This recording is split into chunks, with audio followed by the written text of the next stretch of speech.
Hello everyone, FPL Wrapped here and welcome back to another video on my YouTube channel. In today's video we have my team selection ahead of Game Week 32. I'm free hitting in 33 and wildcarding in 34, which means I've got one more week with this team, which means we can take some fun punts as well. If you're enjoying the content here on this channel, please make sure to like, comment and subscribe. But without further ado, let's jump into today's video.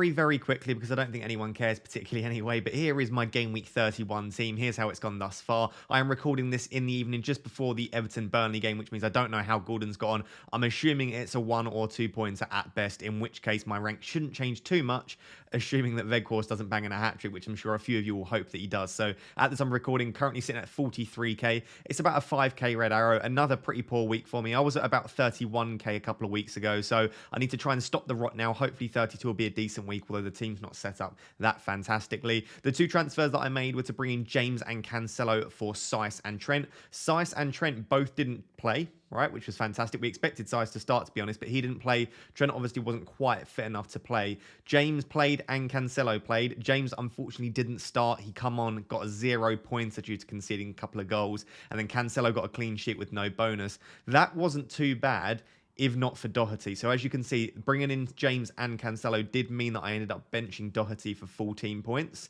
The way that it did work, however, was I was always going to bring in James. James was my first choice. So that 0 points for James was always coming in. It was only the Cancelo move, which I made, which forced Doherty to be on the bench. So that is still 8 points lost by doing that, and I've lost a transfer.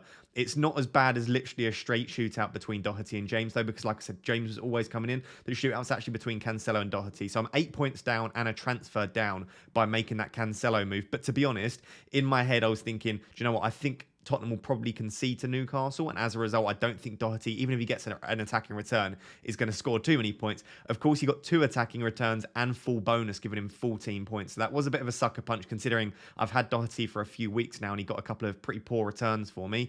There's not a lot I can do. These sorts of things happen in FPL all the time. I'm happy with the thought process behind my decision-making. Unfortunately, it didn't quite happen the way I wanted it to. However, the rest of the team, pretty poor, to be honest. I'm glad I kept Van Dijk. 6 points again, no bonus, but I'm glad I at least covered that Liverpool clean sheet, because I know a lot of people own Robertson.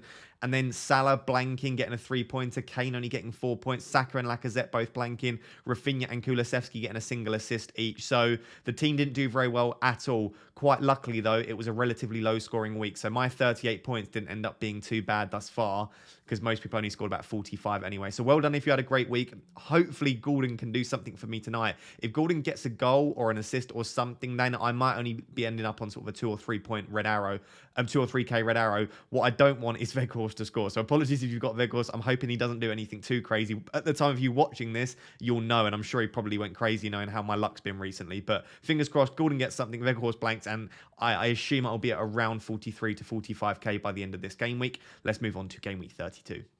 Right, let's do this. Let's move on to game week 32. So my team is currently set up in a 3-4-3. I have 0.4 million in the bank and 1 free transfer. Most importantly, I am free hitting in 33, wildcarding in 34, and playing my bench boost in 36. As you can see directly above my head, that has been my chip strategy for a while. I don't think I'm suffering from plan continuation bias, which is where you have a plan in your head and you continue with that course of action despite logical alternatives arising, right? We talk about psychology a lot on this channel. I don't think I'm suffering from that. I still think, looking at my team, this is the best plan. We did speak about it in the Game Week preview video. I do think for a lot of people, a free hit in 36 or potentially 37 could be wise. But for my team, the way it's currently set up, I would need about sort of 6 or 7 transfers realistically to field a team that I would be very happy with for free hit 33. I'd need at least 4 transfers to just field an okay team. So I could get away without free hitting in 33, but the fact that I've got my wild card in 34, for me, means that I can deal with both bench boost 36 and game week 37 by picking the likes of Leicester and Everton players that double in 36 and double in 37. So if you didn't watch that video, please go and watch that video at some point. But the long and short of it is essentially that I am going to still be sticking with the free hit 33, wildcard 34, bench boost 36. What that does mean is that I only have to get through one more week with this current team, which means I'm basically only picking with my transfers this week, 1 week punts, because it's the last week I have to get through with this team. I will discuss who I think are the best. I think I've got 12 1-week punts. I'm going to discuss in one of the next few sections about who I think are the best 1-week punts for this week if you're in a similar position to me. So starting off with the goalkeepers, I've got Ramsdale and De Gea. Let me know down below who you would pick out of Ramsdale and De Gea. I haven't actually decided yet, but Brighton's offensive data, their attacking data, is slightly worse than Everton's. And also, I just think that Manchester United's defence is slightly poorer than Arsenal. So slightly better defence for Ramsdale, slightly poorer attack in Brighton. So for me, I'm currently leaning towards Ramsdale, but I haven't 100% committed to that decision. Do let me know down below what you would do. The back three I'm actually very happy with. So I've got James, of course, hoping that he starts against Southampton.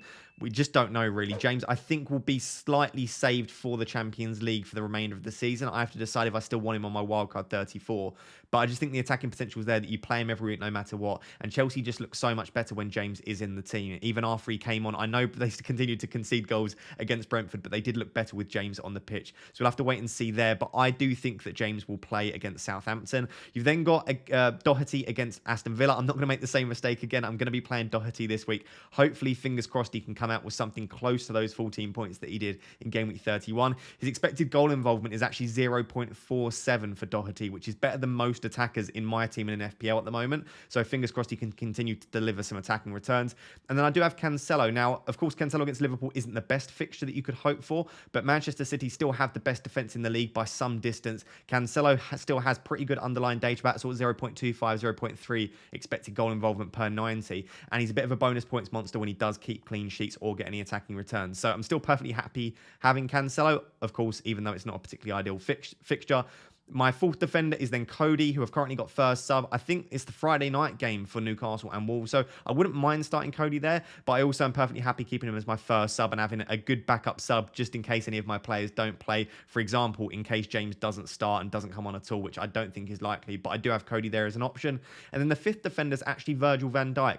Now, if this was longer term, I would definitely be tempted to sell Van Dijk. The main issue that I've got with potentially selling him this week is I just don't fancy any defenders, particularly for 1 week punts. I've looked at all of the fixtures, I've looked at all of the teams, and I just don't fancy any of the defenders particularly to do that well that would warrant me using a transfer.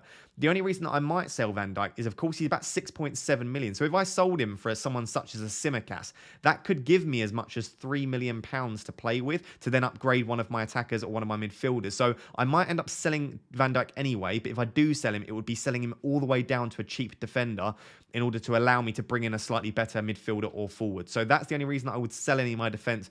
Other than that, I'm perfectly happy with it. Let's move on to the midfield.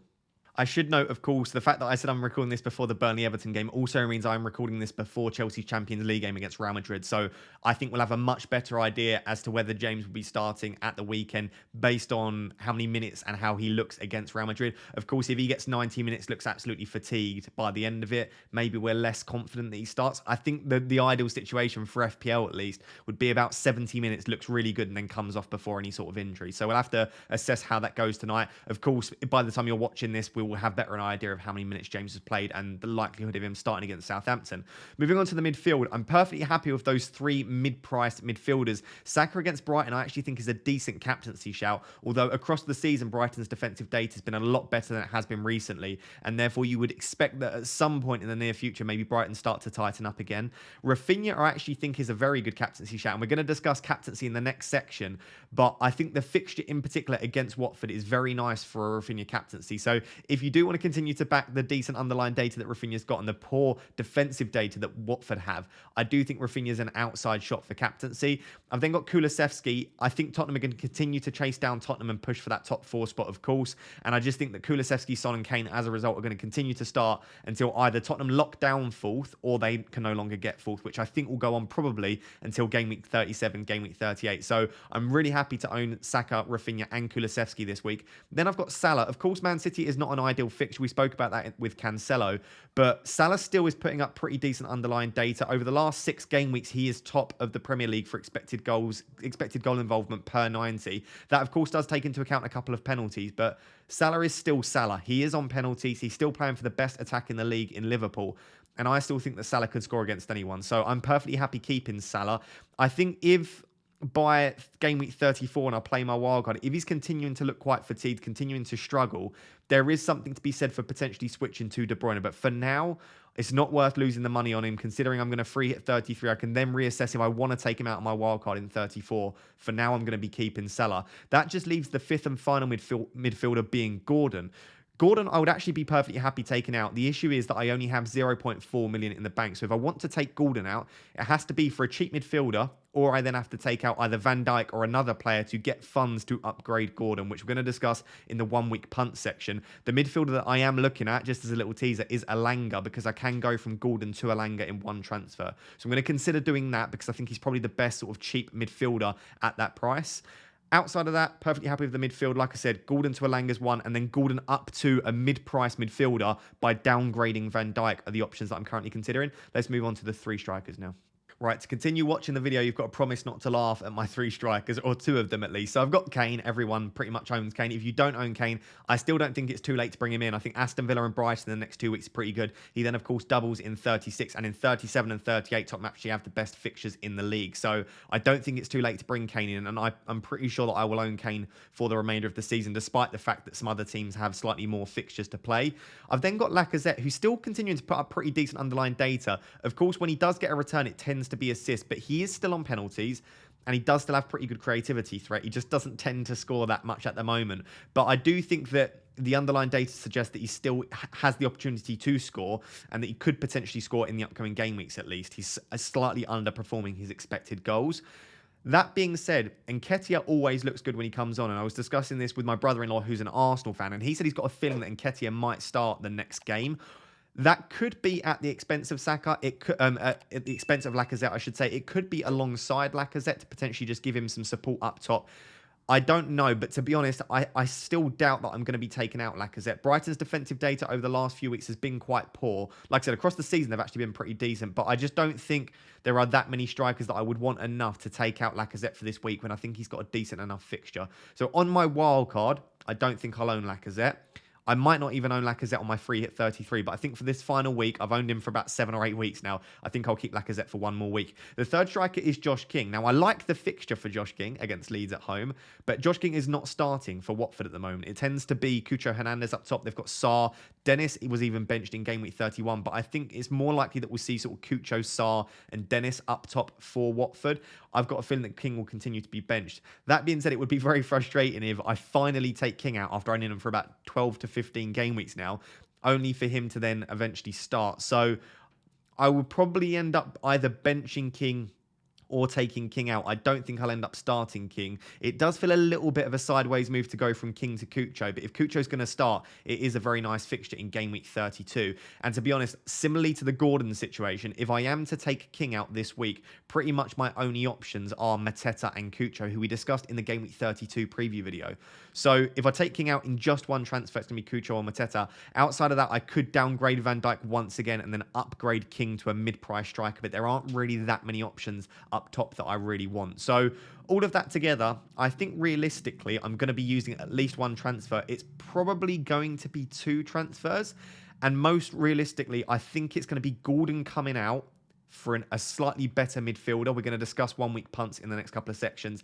And to do that, it will be Van Dijk down to a cheaper defender. But at this early stage, look at my team, give me some advice. What do you think I should be doing with my team? If this was your team, you've got 1 free transfer, 0.4 million in the bank, and it's only this week, remember, because I'm free hitting 33, wildcard 34, what would you do with this team? Always interested to hear your thoughts down below. Let's now take a look at captaincy. As you can see, at the moment, I've got my captaincy on Kane, but there is some interesting data which I'd like to show you, which might make you lean towards some other players.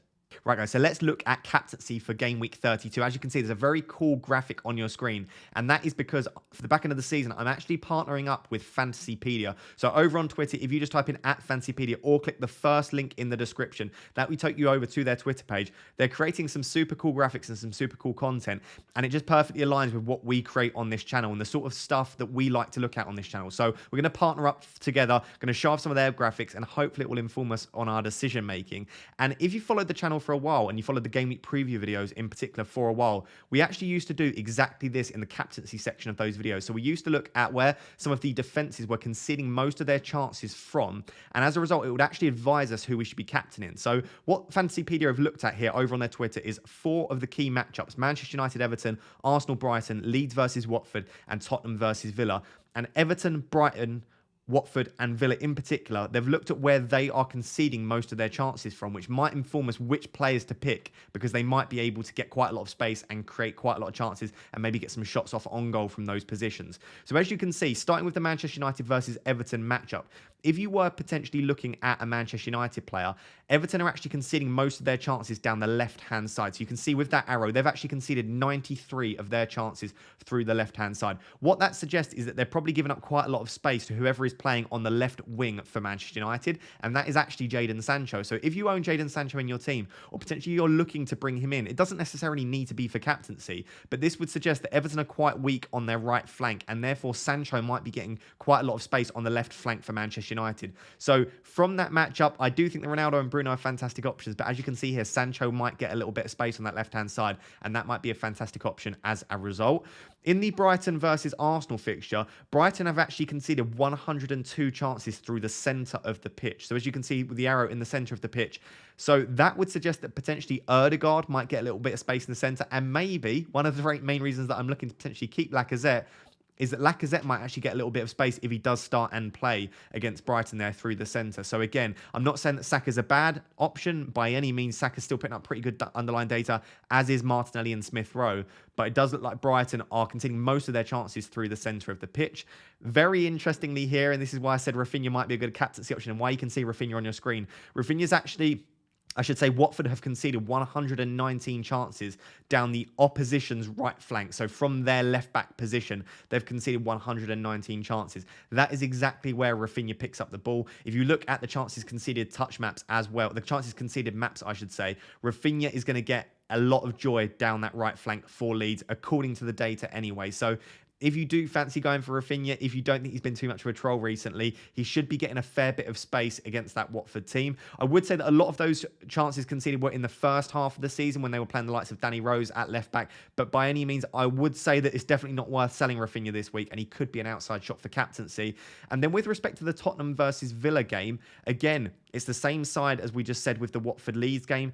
Aston Villa are conceding most of their chances from their left-hand side or Tottenham's right-hand side. That would actually suggest that Kulusevski could be a decent captaincy shout. So as you can see, they've conceded 100 chances down that side. So Kulusevski could be getting a little bit of joy down that right-hand side. And also Harry Kane does drift out slightly to that left-hand side, both to whip in crosses, to play passes, but also to shoot too. So hopefully that was useful for those of you that are wondering for captaincy and you want some outside shots. Please do go over to the link, first link in the description. Go over to Fantasypaedia on Twitter. Do follow them. Let them know that FPL Raptor sent you over there. Check out their content. This is just one of many graphics that they create, but we will be sort of collaborating for the back end of the season. I'm very excited for that because they do some really innovative research and we can use their graphics to help us make the best, most informed decisions we can over the back end of the season. I'm personally still probably going to be going with Kane, but based on this, I might actually move my vice captaincy potentially to Rafinha, because I do think that he could do pretty well against Watford. So guys, here are some of the 1 week punts which I think could be pretty fun for game week 32. To be honest, with 1 week punts, I don't even think it's worth getting too bogged down with underlying statistics. The reason for that is, number one, just in general, underlying statistics are not always the best indication of future performance. It lets you know how a player has done over the season thus far, but it doesn't always necessarily lead on to that for the future because, of course, players change over time. And especially with 1 week, when you're trying to predict what is going to happen in 1 week, underlying statistics can be very useless because some players can just score a hat-trick out of nowhere. Like, for example, Ivan Toney scored 5 goals in 2 games. Yes, a few of those were penalties, but that just demonstrates that trying to predict that according to underlying statistics, you are never going to be able to do that. So for me, sometimes with 1 week punts, you just got to trust your gut feeling or just pick a random player that you enjoy watching and just see how they do. I would say that potentially even the fixture is slightly more important for me than the underlying statistics. But nevertheless, I think I've got 12 players here that I think are decent 1 week punts. Some of them are backed up by underlying statistics. Some of them I think are just pretty fun 1 week punts and that I've got a bit of a gut feeling could do okay. I'm only going to talk about maybe 4 or 5 of these here that I think are really good options. As you can see at the top of your list, you've got Elanga. He's, like I said, the main option for me if I'm just looking to use one transfer and not take a hit. Gordon to Alanga, starting Alanga and benching King is a good option for me. His underlying statistics are pretty good. 7th best fixture this week, obviously up against Everton. A decent enough fixture there. Touches in the box 5.09, which is the 3rd best on this list. Non-penalty expected goals 0.34, which is the 4th best on this list. That puts his expected FPL points at 5.18. He's one of the best players on this list, or one of the best one-week punts that I could highlight, and he is the cheapest at 4.8 million. So I do really like Alanga. If I don't go for Alanga as a one-week punt, like I said, it would either be Cucho or Mateta. Mateta has the slightly better underlying statistics, and according to the Fantasy Football Scout ticker, the slightly better fixture as well up against Leicester. But I actually prefer Cucho, I think, for this specific week. But I would have to decide there. If I just want to do King to one of Cucho or Mateta, I could do that. The rest of the options, for me at least, obviously it would be different for you, for me, would require 2 transfers, would have to downgrade Van Dijk and then upgrade one of the midfielders or strikers. The options that I just wanted to draw your attention to, I do think that Maddison and Barnes isn't on this list just because I could only had so much space, but Maddison and Barnes are both decent options. I think especially if this isn't a one-week punt and you're looking over sort of 3 or 4 weeks, I think Maddison and Barnes are probably the top 2 on my list just because they double in 33, double in 36, double in 37 and decent fixtures outside that too. But I actually think my favourite 2 options are the 2 players with the best underlying statistics on this list, which are Bowen and Iheanacho. I would love to be able to bring both of these in, but to do that, I would have to take out Lacazette. So I could do Gordon to Bowen and Lacazette to Iheanacho. I believe I just about have enough funds to do that, but I'd probably end up just doing one of these. So it'd probably be Bowen in for Gordon, and then Van Dijk down to a cheap defender to fund that. I like Bowen just because, number one, he's back fit now. Even when he didn't play 90 minutes, he looked so good. He's one of the best players for attacking returns this year, and even his underlying statistics are very good as well. You can see 2nd best expected goals on this list per 90. He's got the 2nd best non-penalty expected goal involvement per 90. He's got the best expected FPL points per 90. So I think not a lot of people will own Bowen, and not a lot of people bring Bowen in because he doesn't double in 33. So I think Bowen could actually be a decent differential for game week 32 as a result, and he's putting up very good underlying statistics. I don't think the fixture's the best. As you can see, 13th best according to the Fantasy Football Scout ticker against Brentford. But I do think it's an okay fixture. And I fancy West Ham to grab a couple of goals there. So Bowen's definitely at the top of one of my one-week punt list. And then Iheanacho's a decent option. Now, Daka could potentially come in for Iheanacho. But I think Iheanacho started the last 3 games. He's definitely fitter than Daka at the moment. And he's looked pretty decent. So I think Iheanacho will start and maybe see sort of 60, 70 minutes there. And when he does play, he's got pretty good underlying statistics. As you can see here, he's got the best expected assist per 90, one of the best expected goals per 90, the best non-penalty expected goal involvement per 90. So I really like that. The only thing I would say is that Crystal Palace have been pretty decent defensively recently. So I'm not necessarily sure that's the best fixture to target for Leicester. I actually think it's probably a better fixture to target for Palace because Leicester have been really poor this season defensively. So maybe go for Iheanacho. Maybe I go King to Iheanacho and then, like I said, downgrade Van Dijk to be able to afford that. I think I just about prefer Bowen at the moment. And then I've got 2 slightly more expensive midfielders in Havertz and Sancho. Havertz actually has better underlying data than Sancho, but Sancho has the slightly better fixture, in my opinion, up against Everton. But as you can see, Havertz has got 6.32 touches in the box per 90, which is quite clearly the best out of all of these options here. He's got the best big chances per 90 at 0.77. He's got one of the best non-penalty expected goal involvements too. So I really like Havertz as an option. It largely depends, again, what happens in the game against Real Madrid tonight. So you'll know at the time of the recording, does Havertz start? I'm almost certain he will. And if he does, how many minutes does he play and how does he look? If, again, he sees 70, 80 minutes, looks fantastic and comes off early, I might be tempted to try and get Gordon's Havertz. I'm not sure how much I'll be able to afford that. I think I would have to downgrade Van Dijk to Tsimikas. I'm still not sure how much I'd have. We're going to have a live tinker in a second. So I might try and get Havertz in if I can. For you guys, if you can get Havertz easily, I think Havertz could be a great shout. And then finishing off with Sancho, like we just discussed in the captaincy section, I do think Sancho will get some joy against Everton. But his underlying statistics aren't actually that good. So Alanga actually has better non-penalty expected goal involvement per 90. The only issue with Alanga is Alanga's probably less likely to start than Sancho. I'm pretty sure Sancho will be starting on that left wing. Rashford could start ahead of Alanga on the right. It could be one of many players on that right-hand side instead of Alanga. So I would probably say that for a one-week punt, if you can afford Sancho, just for security of starts and due to the data that we just looked at, he might still be a better option than Alanga as a result. So those are some of my favourite one-week punts. I think there are other options out there that could be decent. For example, rather than Zaha, you could potentially go for someone like a Conor Gallagher. There are multiple options that you could go for. These are just some of the ones that I quite like. For me, at the moment, if I had to make a decision now, I'd probably downgrade Van Dijk to a cheaper defender and I'd bring in Bowen to start. just got a mixture of a decent fixture, good underlying statistics, and he should be starting for West Ham. Let me know down below if you're taking any 1 week punts. Who are you currently looking at? We're now going to move on finally to just a quick live tinker to show you what some of these transfer differences would look like, and then we're going to show you basically that I will then be free hitting 33 and wildcarding 34.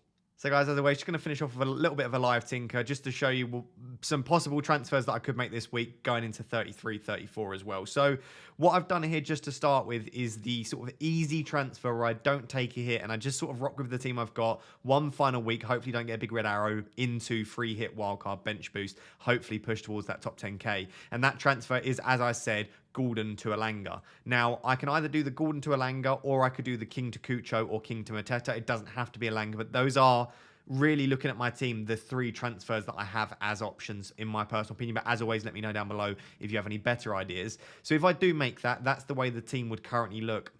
Outside of that, like I said, it could be that rather than bringing Elanga here, I actually bring in Bowen.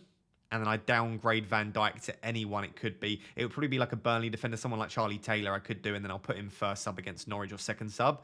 And in that way, the only real difference is it cost me 4 points and I've got Bowen over Elanga. So what I guess I need to think to myself is, do I think that Bowen is going to outscore Elanga by more than 4 points in game week 32? If they both start, I wouldn't be as confident. I think he's got pretty good underlying statistics, Elanga, but it's just how confident I am that Elanga starts there. And again, it doesn't have to be Bowen. There are other options. I could go for someone like James Maddison potentially in midfield.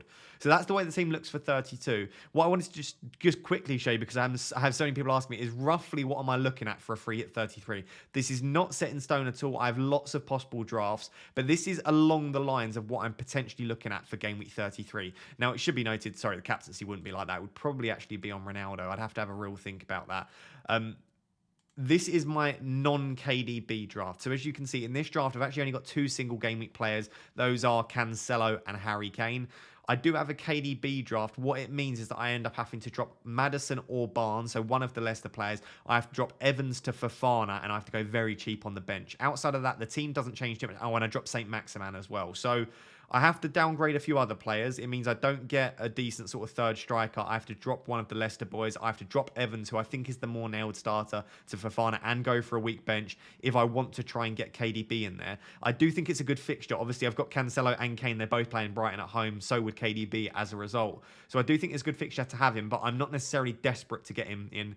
And I think I might prefer having a slightly more well-rounded team than bringing in KDB. So this is along the lines of what I'm going with. I've not given this more than about an hour's thought. Obviously, as soon as game week 32 deadline's gone, I'm going to really sit down and go through all of the possible combinations. But this is along the lines of what I will be going for game week 33 free hit. And then this has absolutely no thought at all. This is just like 30 seconds. I've just thrown together a quick game week 34 wildcard to, again, just show you along the lines of what I will be going for. This is by no means set in stone. This is just to give you a general idea. So some of the players that I do really want is I'm going to want James. I'm going to want Cancelo. I'd ideally like Trent. But as you can see, this draft actually has 0 million in the bank. Now, I would actually have slightly more than 0 million. The reason for that is I've brought Salah back in. But on this site, it takes me taking Salah out and bringing him back in on my free hit as losing money in Salah. But of course, because it's a free hit, I don't lose that value in Salah. So I'd probably have about another 0.4, 0.5 million there.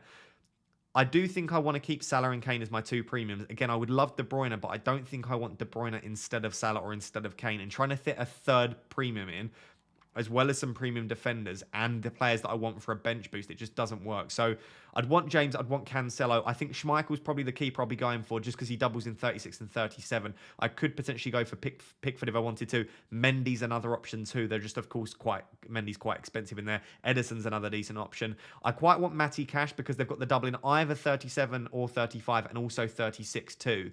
I like Maddison, double in 36, 37. I like Foden because obviously Manchester City still got stuff to play for. Foden puts up great statistics.